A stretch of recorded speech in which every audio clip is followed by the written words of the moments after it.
Welcome back to Rev Endurance Sports and a special edition of a Rev Show.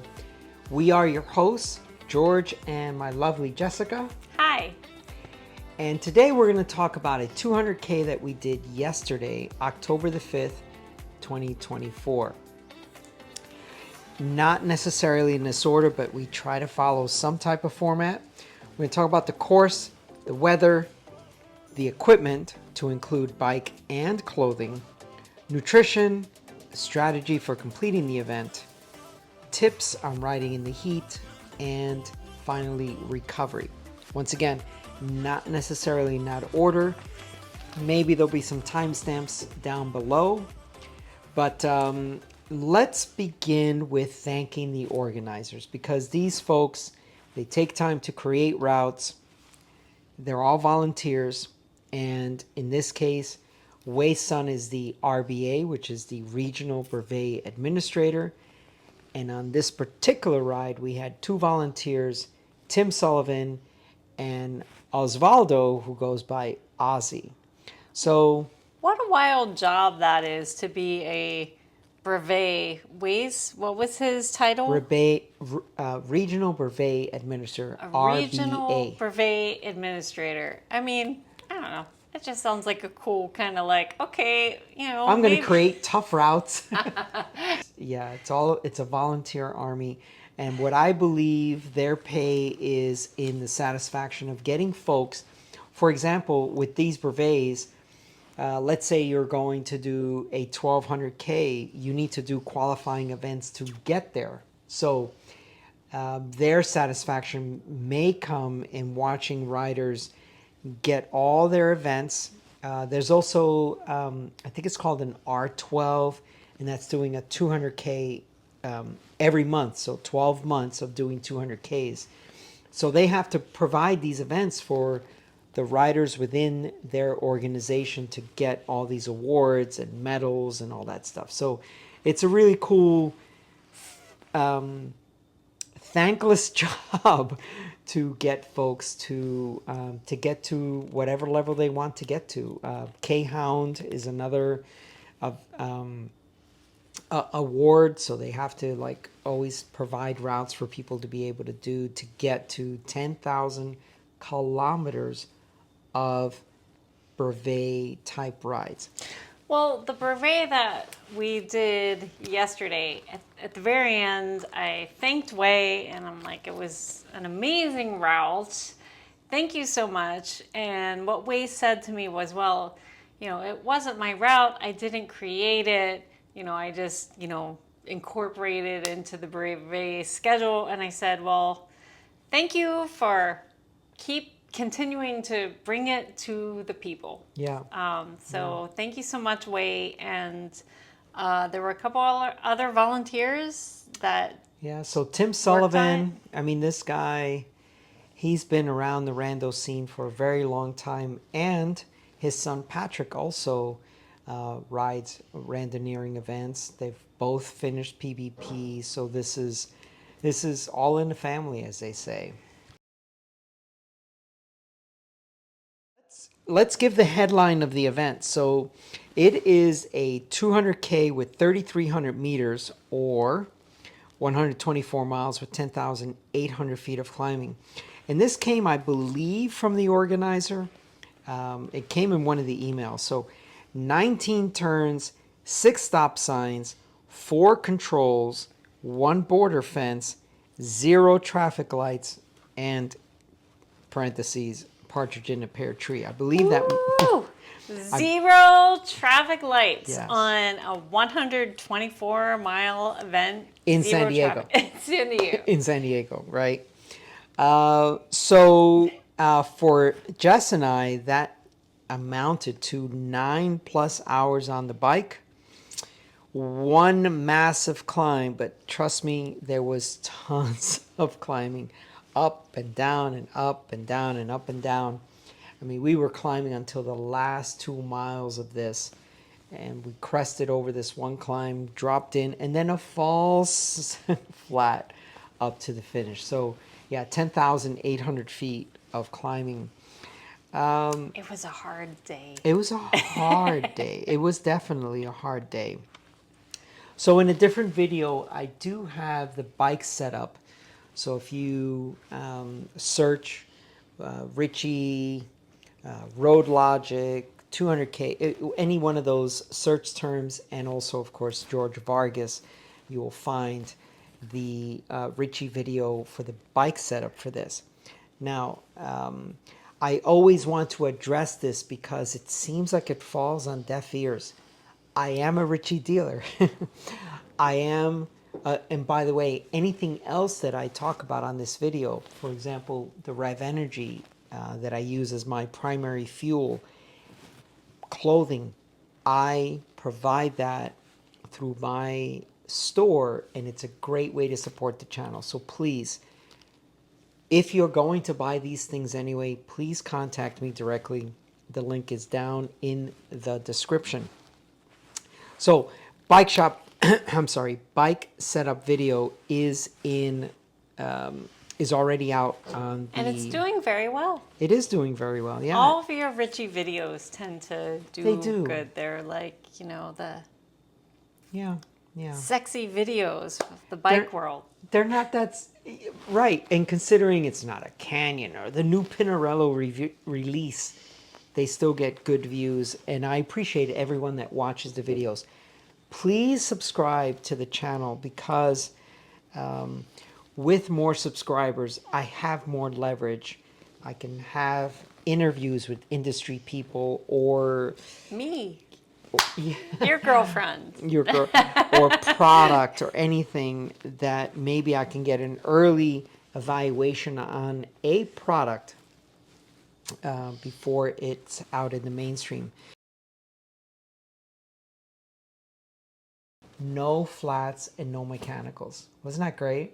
That was great. I wasn't aware that was a headline, but yes, now that you mention it. Yeah, think about it. Yeah, I mean, it's we pretty saw awesome. people pull over because they had flats. And the 100-degree plus weather and very hostile conditions, and like they've got to change a flat, and we would just ride by and be like, okay, there's you okay? Are you okay? You're okay? Okay, you're okay, good. Okay, good. And I was like, oh, thank goodness we don't have to stop to help them. Well, as soon as I see two riders together, then I'm okay.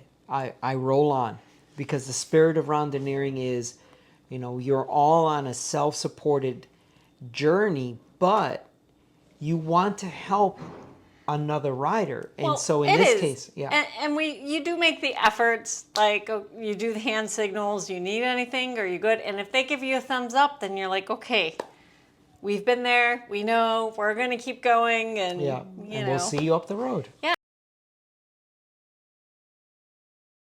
Now, Woohoo! I gave Jess Good luck. Yeah, I gave Jess his bike Karma. a very thorough look through. She got a new chain. New chain! Yeah. Woohoo! Yeah. Thank you, baby. Clean the whole drivetrain. Yeah, it was a 200K with 32 tires. Boy, that was a long time ago. Back Yeah. in February? Yeah, something Yeah. like that. And we had the Durace brakes, and there was no issues. But this time we had a little bit of rub, but we just couldn't figure There was it out. rub during the test ride, and I didn't even hear it at first, but of course George Like, was like, what is that horrible screeching sound? And I'm like, what? I don't hear anything. He's like, something's rubbing.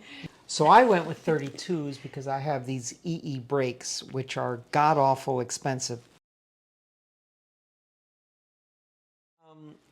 There were two YouTube viewers, and this was awesome, on the course. And one of them, Jimmy, got a flat early on. So this no flats, no mechanical thing. He got a flat early on. Aaron pulled over to help him. And I was like, okay, two people there. We roll on. I shot a quick video with Jimmy. He was interested in like Richie breakaways. So Jimmy, get in contact if you're still interested in that Richie breakaway. Jimmy! Yeah. It was nice to chat with you.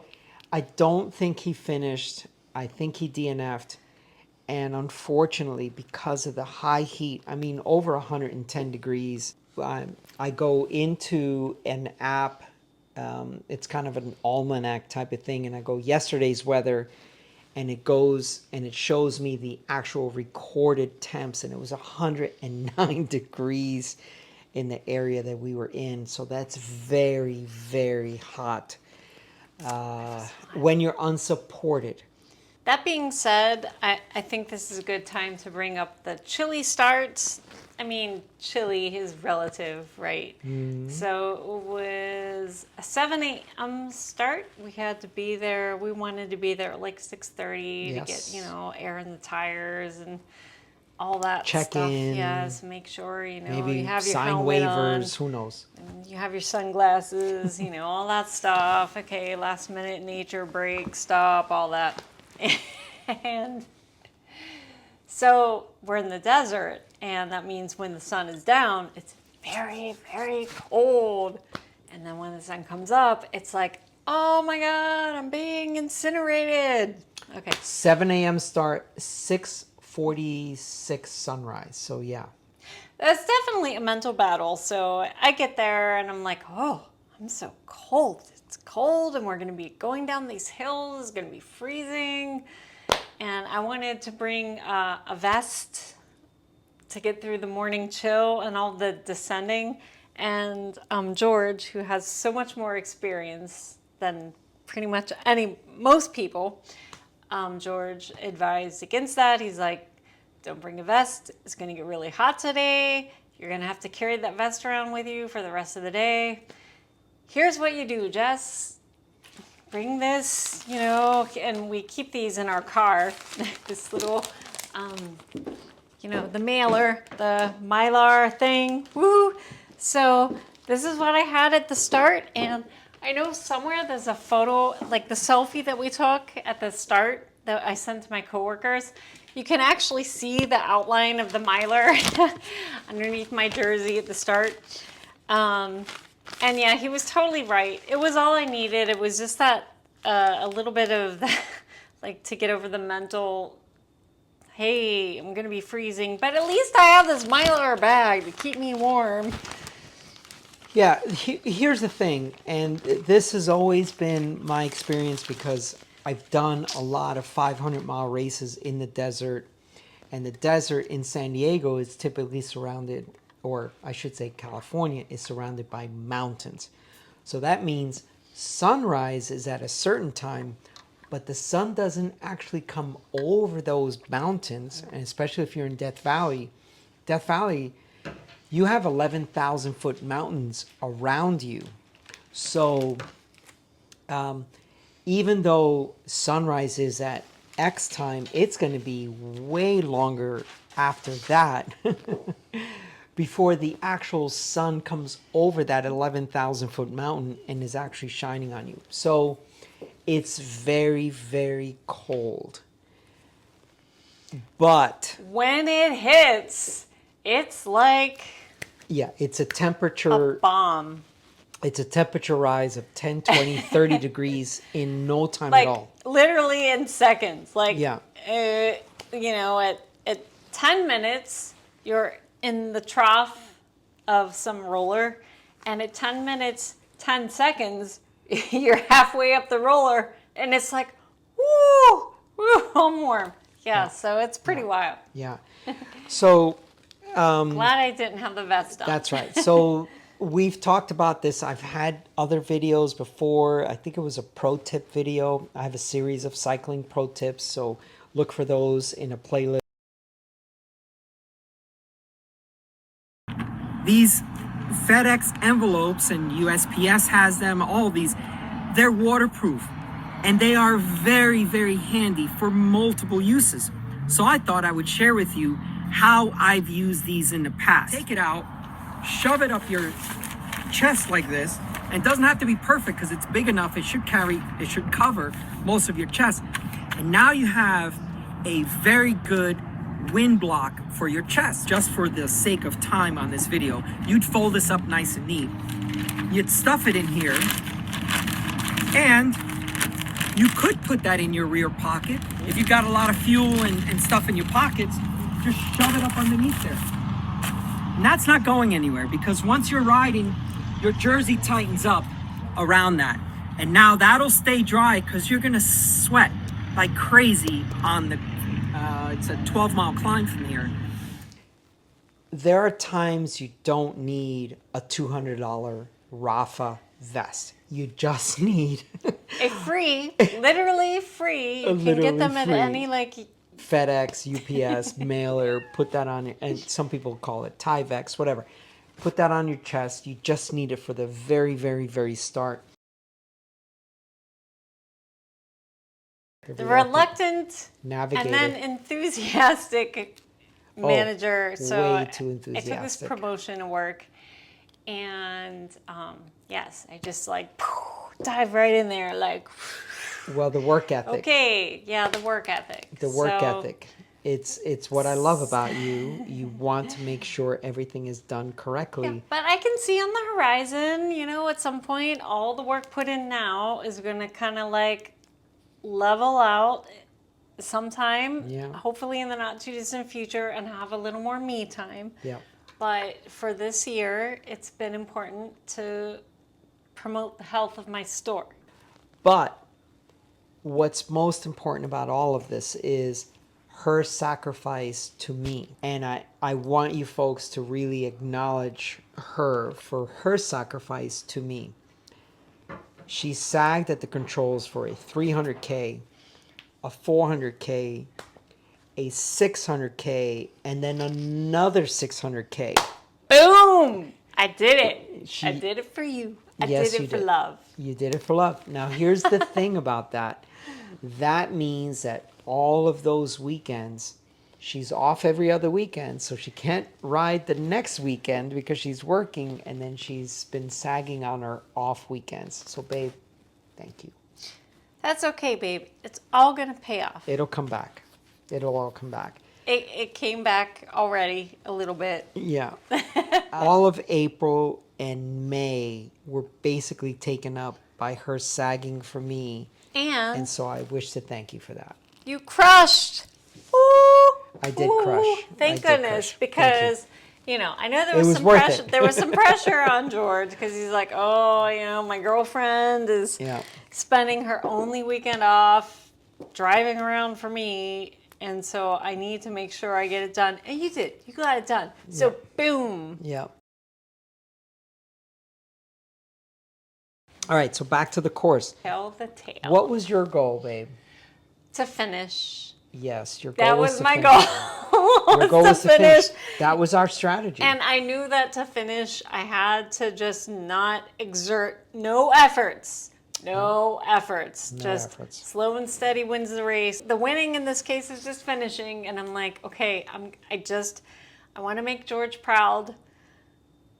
And I want to show him that he can do this. But more importantly, I want to know that I can do this, even with like no training, really, just a little bit here and there. Yeah, I think you have a third of the amount of miles I have this year. You're like barely over like 2,000. Well, yeah, but we can't compare to each other because you would have done the course in a much faster time. Yeah. But anyway, my goal was to finish and to make sure George didn't drop me, so I would like rein him in. No, I didn't really have to. He kept an eye on me the whole time. He's like, okay, Jess can't go at this pace, so like slow down. And oh my God, I love the way we coordinated heart rate. So we were each wearing a heart rate monitor, and we know just from practice. So George is 10 years older than I am, and just riding together a lot, we know that the top of our zone 2 is about 10 beats per minute 10 apart. to 15, yeah. So if George is going at 143, I'm going at 153. I know I can go just a smidge higher than that, but not much. Like I didn't want to go much more than 155, which meant George would try to keep his at 145. And he was pulling me pretty much the whole time. I was sucking his wheel, which the title of my Strava ride is like, if you've seen it, it's just like, hey, I sucked wheel all day and it works. But yeah, so that was great. Just kind of knowing as riding partners were developing, and he's like, okay, if I'm 145, Jess is perfect. At she's probably 155. And then we would call out to each other, you know, I mean, if I was going at like 158, 159, 160, the whole time we're communicating, I'm like, 58, 60, 61. And then it was like, back. oh my God. Yeah, like everybody pull back. just like, Yeah, just pull don't back. pedal for 10 seconds. Yeah. So the goal was to finish, and our strategy to do that, and of course my goal was George's goal in this brevet, because you know it was like I told you, like is paying your dues for all of the brevets where I was driving Yep. around and supporting you. Yep. This was All my hours time of the where- night and morning. Yeah. yeah. So I'm like, okay, George, your But we never even discussed it. Yeah, you're right. That's the thing, is we didn't discuss it. But I you just just said, knew. I will His job get you for today is to not drop me, let me suck wheel all day long, except for a couple of like, there were a few scenic like video, Yeah. you know, Just for the gram. and to help like rein me in or help, you know, make sure I was eating properly. I'm basically coaching. Yeah. So that was my strategy, is finish, listen to George, try to keep my heart rate under 160 for sure. I mean, I've tried to stay 155. Anything up above 160 was like, oh, danger, danger. Try. I just didn't want to disappoint George. I wanted to finish. No, you did fantastic, and I haven't. It was What is really it? hard. Sang your laurels, whatever that expression You is. don't but need to. no. It was really hard. It was really hard. It was like, I think, I've done like tons of century rides. You know, a 200K is just, you know, it's a century ride and then a couple more miles. You know, like it was really hard. because that's what did a lot of people in. It wasn't the distance. It wasn't the elevation gain. A lot of these people are experienced rando cyclists. I think they were going too hard in the heat. Yeah. And that, like, we knew, because we were like watching the temperature like hawks. Yeah. For the week prior, Temperature, we were like, yes. oh my gosh, it's going to be really hot. I need to just go slow. I need to be like the remedial cyclist, like, okay, I'm going so slow. Goodbye, everybody else. That's right. You know, you guys Let them go. do your thing. Like, Let them I go. just want to go slow. And hopefully in 10 hours we will be done. That's and right. We did it. we That's did right. it. That's right. In like under 10 hours, just That's by right. a few minutes. That's right. Yeah, and I'm going to talk more about our strategy here in a minute.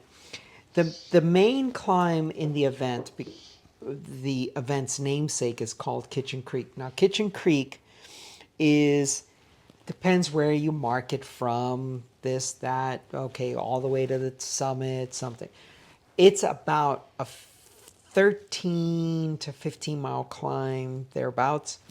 It's about 3,000 feet or more. It is undulating, which is annoying AF. It steepens up at 12 something, 13%, then drops again, and then steepens up and then drops. And then it goes through some gates. And the great thing about it is the traffic is very minimal. And then there are gates where there are no cars allowed, and it's the pavement is tore up. There is some vegetation that is overgrown. They're not going to maintain the road, so you just got to weave your way through. It's not that bad, but you just have to be careful. You could flat out there. There's not going to be any cars. There's not going to be any support. There's not going to be anyone out there, so you have to be careful. Reception is also very no reception. sketchy. I mean, I didn't even bother bringing my headphones. I bought mine and never used them. I I noticed. Yeah, and I I thought never maybe used you were them. just doing it in solidarity with me. But Well, there was I mean, I that. have a Spotify account, so usually I'll like put on my open ear, the bone conduction headphones, Yeah. and listen to music. But even though I knew this was going to be like a 10-hour day, I was like, I'm not even going to bother because the reception is Yeah. it's sketch. Got to conserve batteries and Yeah. The climb of Kitchen Creek will then go up to 6,000 foot elevation. So for those on the metric system, it's 1828 meters. So it's a pretty high climb, but most of the climb averages 678, 678, 678, 678. And is that Sometimes about 9. when I pulled out the camera and I Oh, on the start steep grade. Jeez, you and pulled out I the camera and I'm like, started filming "You're George. filming?" I put up my iPhone and I'm like, so how's things going over there? Because they're not really going very well over here. I'm really having a hard time. yeah, on a 12% grade, she pulls out the camera and I'm like, oh, geez, really? We're going to go live right now?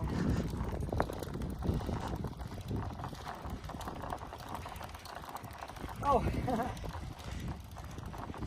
how's it going over there? The suffering is happening over here. How about there?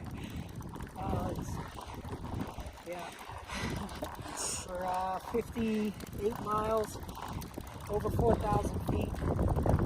It's got to be 98, right? I'm not going to call out 98, it's 100.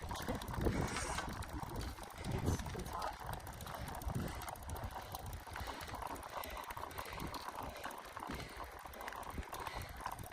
The only time I can really touch things or do things is when I'm going slow. Slow enough, yeah. Yeah, I just Yeah. don't have the skills or the confidence. Okay, so 12% grades and more with the 5236 and 1132. So, yeah, anyway, she's amazing.